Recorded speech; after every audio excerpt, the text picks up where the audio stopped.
Well, I'm here at the airport in Paris, where the food almost makes up for how confusing the airport is. I got so lost this morning. Oh my goodness.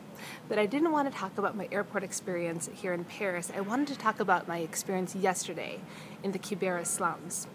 So yesterday I had the incredible privilege of being able to go visit Youth for Christ program in Kibera in Nairobi, which is, I believe, the biggest slum in the world. Maybe the second, but I think it's the biggest.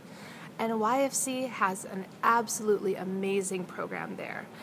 We walked from my friend Ginny's house with John, who is the director of Kibera YFC and also Westlands YFC, to YFC's building in Kibera. And you know, if you've seen pictures of Kibera, kind of the houses and shacks kind of cobbled together out of wood and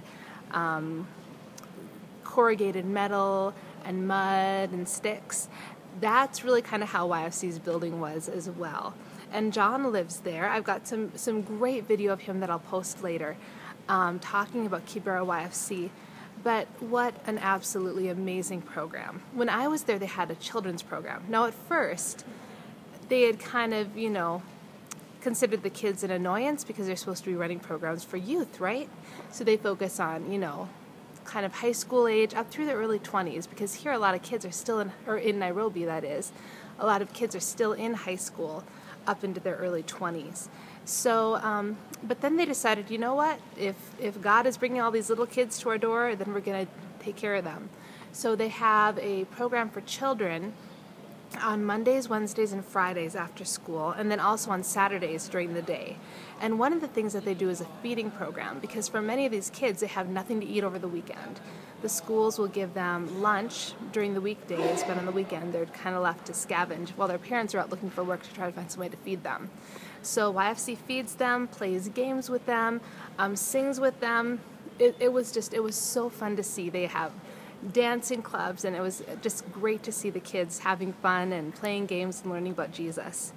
But the thing that impressed me the most about that program was the volunteers.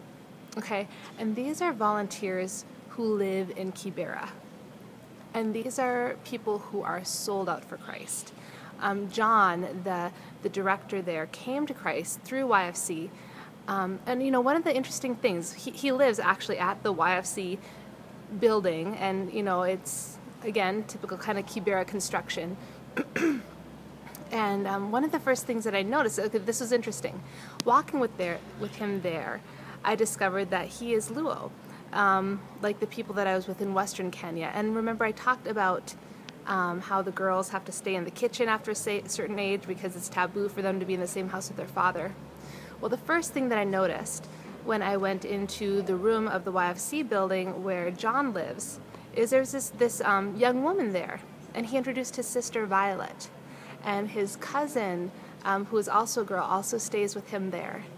And I thought, you know what?